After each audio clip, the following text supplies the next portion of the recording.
kan han din na lai te po hi te ten nga chung an noi ni om chak ania ba ro chu al kan pi po te nan so dan chung hi chu nan mi ron thok pe hi zo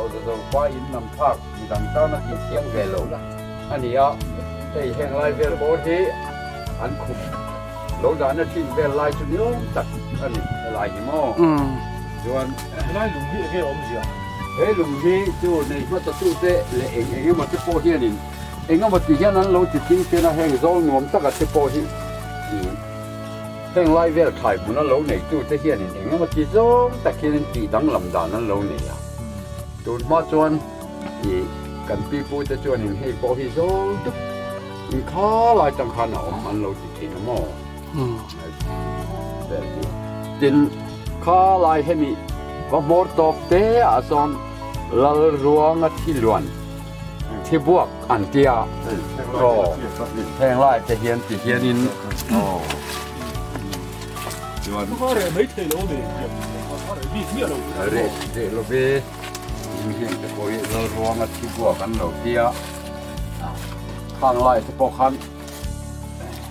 thai na ngei ji na mu na om lo tia avel thai mu na lo nei chu te hian yang chuan an lo sai na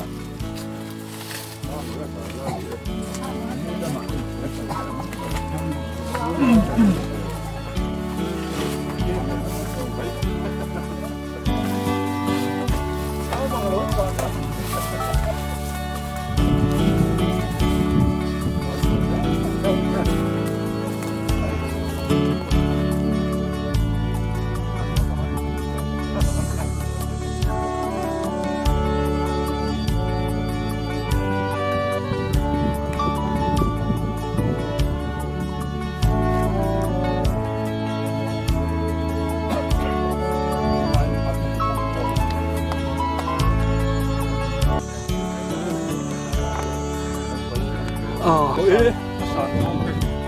nó là bánh đẹp khá của bánh đẹp bánh xiên tổ cái lẩu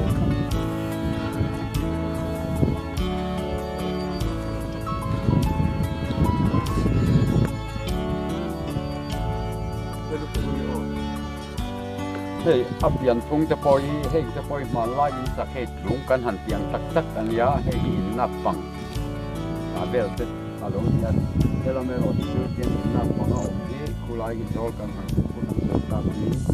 ram la ma ni ta ta ma ya ela ya a khi ya ke dan tak mai hi kan pi pu te na an soi le pin dan chuan hey hi rang ka ki doi ni lovin Lalruangan thei patto pa aron doi chua atum ma wanga aron doi ke lai tak ania kan pi pu ten an lo soi dan chuan helai bor khulai bor atang kwan in dung zui zonga mu hi ani mela khung lai te kwan Lalruanga ke ala ti te mo khatyang ka kan pi pu te thei chuan tun mai nan lo soi thina ei ni han pharai ro chuan khatyang ang kha mu ruala ni to lo wa chu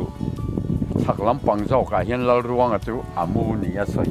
ani hian hi lam hoi dong kia chu pi pu te thon thuina ani lo hi na ê lai ba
hey pusilal le thanga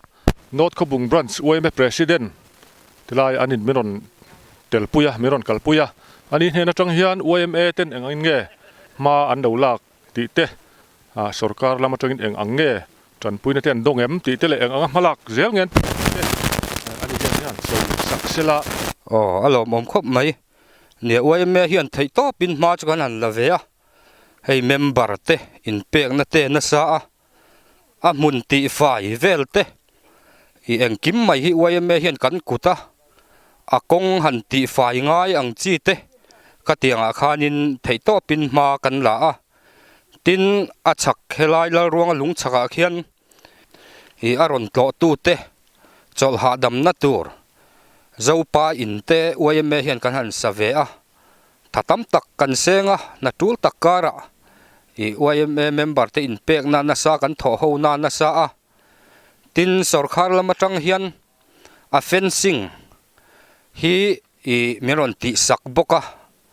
alan culture hianin min hum hal sak boka te hianin I thei top chuin I meron chei bol sak boka a kong hi kan VC ten I min nor sang tlang sak to a tuna hian a mun thleng hian lir thei eng chi po hi akal tlang theya hei hi kan lom khop maya khotlang po hian kan chhor khop maya kan thil ti vel ati ha dama kan ti zung ve the lir thei te a thlen to wang hian hemiro a mun ron tlo du tan po I tlo anuama I kalkonga buaina em engma har sat na to tur kan nei lova heng a te po hian OMA te kan lom hle ani tin aron tlo tu te champhai lama tang teng ten I an om ve renga khothen om mun ran atang ten mun hla jok atang te po in school no pang te pon miron tlo sak thina miron tlo sak thin tu te chunga lom thu kan soi tak mewani ti kha kan an soi du boka tin OMA hian malak zel hi kan tuma a en kol chung changa hian ti fai ve reng te alonga ya I han ti fai han tuai num ve reng te anga ya wang hian tin la kong chung changa te I han ti faya I natlang han nei ve reng te angai thina chu tianga chuan hei kan malak kan ma chhop na natlang nei le te kan an be se ya natlang hi akhat tokin kan nei ve reng thina chu chuan in he mun hi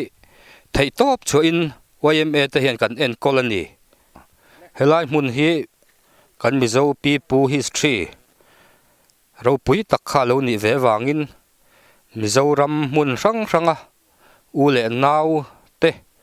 amun hi lo to ve ngei tur chung kan som ani ole hei helai Lalruanga lung North Khobung kwa dai bullok om chu kan han tlo ta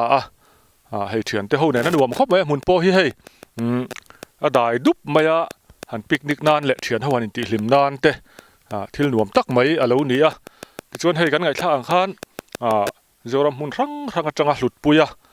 helai mun hi remcha ka piang tena han tlo turin an shoma an welcome renga ni ti kha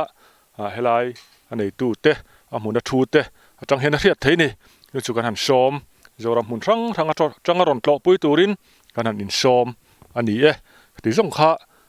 helai muna kan hun man thei chu ni mai ro se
Bye.